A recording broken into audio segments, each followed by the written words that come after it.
Hindi nga ako pwede kasalo. Ang dami mo, yan pa ganun ba kayo?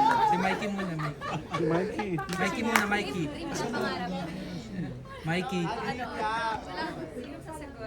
Oh, dream wedding. Ala, wala pa ako doon. Wala ako doon. Mauna na ako kasi pangarap ko rin naman talaga ikasal. Pero since nga sa Philippines, hindi pa ako pwede ikasal. So, pangarap na lang talaga ito lahat. So, feel ko ang dream wedding ko since hindi naman talaga normal or like hindi common sa amin na mag-dream talaga ng wedding. I think a simple wedding will do. Basta, mahal ko lang talaga yung papakasalan ko. Di ba, JC? Ay, ano ba yan? Lagi na ako, JC. Hey, maganda nga. Anyway, thank you. Yun lang. Ako po sa ngayon, yung gusto ko na wedding is private po talaga. Ayoko ng may ibang tao. Yung mga super close ko lang po talaga yung sa wedding na yun. Kung kailangan na walang makakaalam, yun yung gusto kong wedding. Sige, invited ka. Surprise. Invite kayo. Sige. Mikey. Ganun. Ako same eh. Parang I think my dream would be a destination also.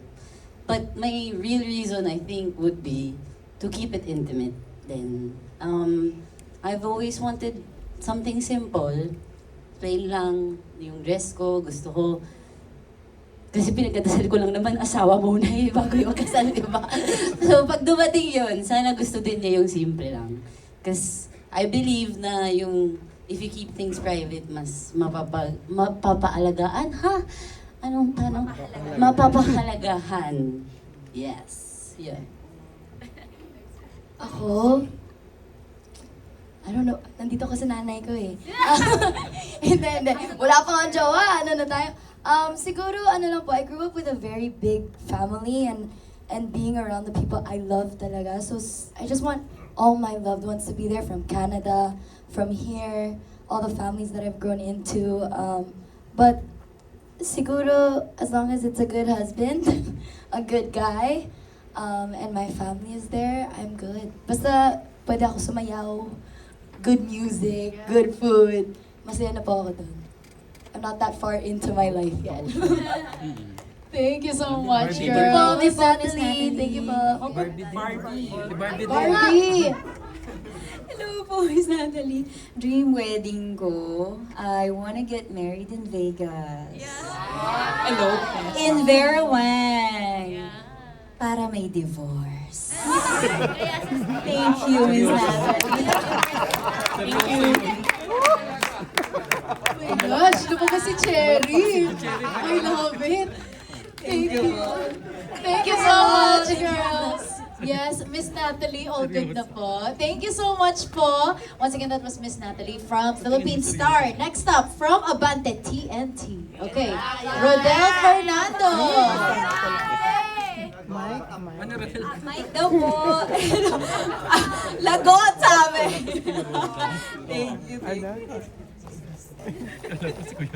Kay Miss Barbie, Yes po, hello po. nung i-offer ba sa yung pelikula, nag-yes ka agad? At kung yes, bakit? Yes po, nag-yes po ako agad. This was pitched to me February of 2025 sa office po ng Regal with everyone actually. So, na-overwhelm ako kasi ganun yung treatment and ganun sila kaseryoso to have me on board. So, dun pa lang, parang convinced na ako na, di ba, pag ganun yung respeto sa'yo, ganun yung trato sa'yo ng gusto mong makatrabaho, bakit ka naman hindi? Tapos nalaman ko pa na bagong material siya para sa akin. Actually, sinabi rin sa akin ni Gabby Garcia. Dahil nag-message ako sa kanya, sabi niya, nagulat nga din ako na tinanggap mo yan, kakaiba talaga yan para sa'yo. And I'm very, very excited for you, sabi sa akin ni Gabby. Dahil sinabi ko nga magkakatrabaho kami ni Khalil dito sa project na to. So, I'm excited for everyone to see it dahil sa iba't ilang projects lagi sinasabi, ibang Barbie, iba talaga to eh, oo. Hindi ko na rin nung binasa ko yung script, sabi ko talaga, okay. Patong-patong kami? Okay. Okay. Go. Thank you po. Okay, thank you. Kay Sasa, last na lang. So yan, mami! Sasa, kasi napanood ka namin ko sa dalawang MFFF entries last year. Yes po, At last year. magaling ka talaga. Ay, grabe naman Oo, totoo. yan!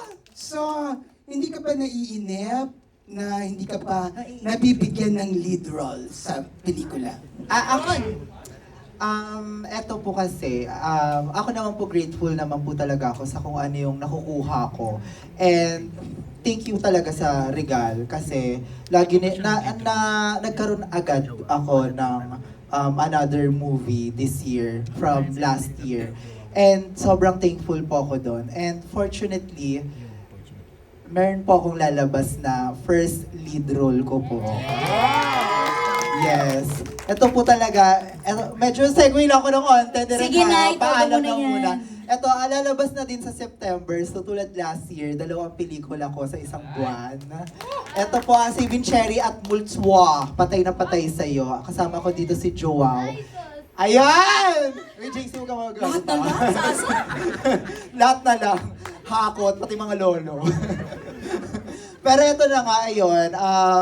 Sobrang nahirapan ako kasi hindi naman siya nagsabay pero nauna ang Multo is shoot at sumunod yung Saving Cherry. And happy talaga ako sa dalawang movie na to kasi magkaiba yung binigay ko. And ayun, so watch out na lang po sa September. So thank you po sa pa-compliment. Bihira ko lang makuha yan, kaya sobrang appreciate ko. Salamat po. Wow. Thank you. Kala ko issue na yung tatanong, my God. Oo, tama na, baka magtanong. Thank you so much po, Sir Rodel from Abante. Okay, ngayon naman we have Mark Magadia. Yes. Magadia. Yes, Mark Magadia. We have a question.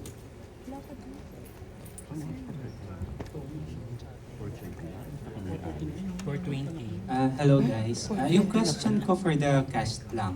Kasi parang this film is about self-discovery ng mga characters na may flaw. Parang ganun. So sa cast, if given the chance na magbigay kayo ng advice sa mga characters that you are portraying, ano yung advice na ibibigay ninyo at bakit? Without spoiling the story. Nakita mo na. Pinervert kasi. Pati yung ano mo rin. Ako muna.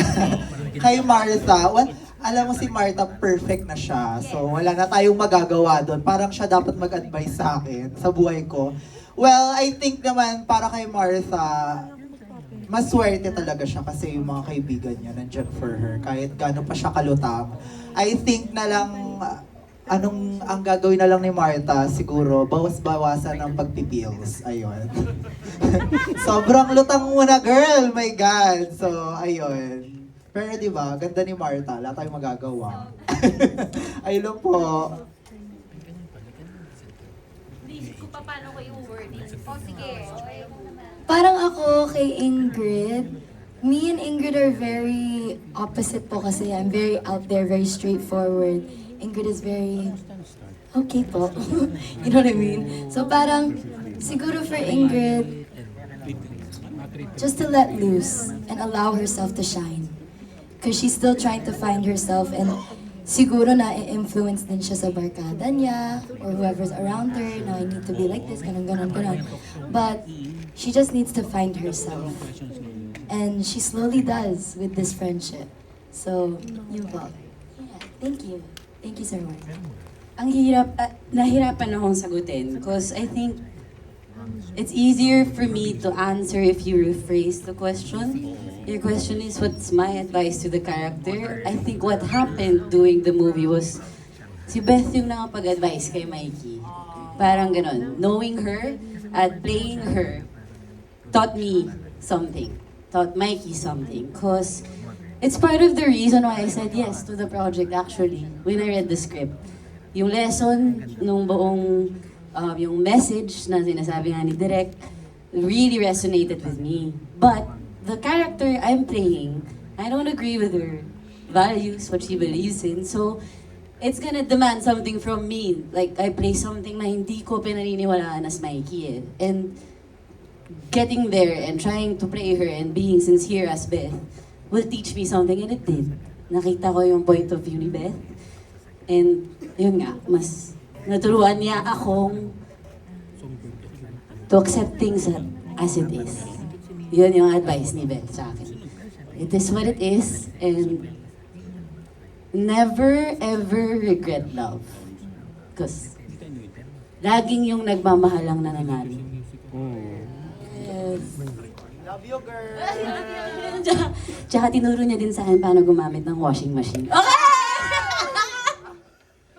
Abangan niyo po yun.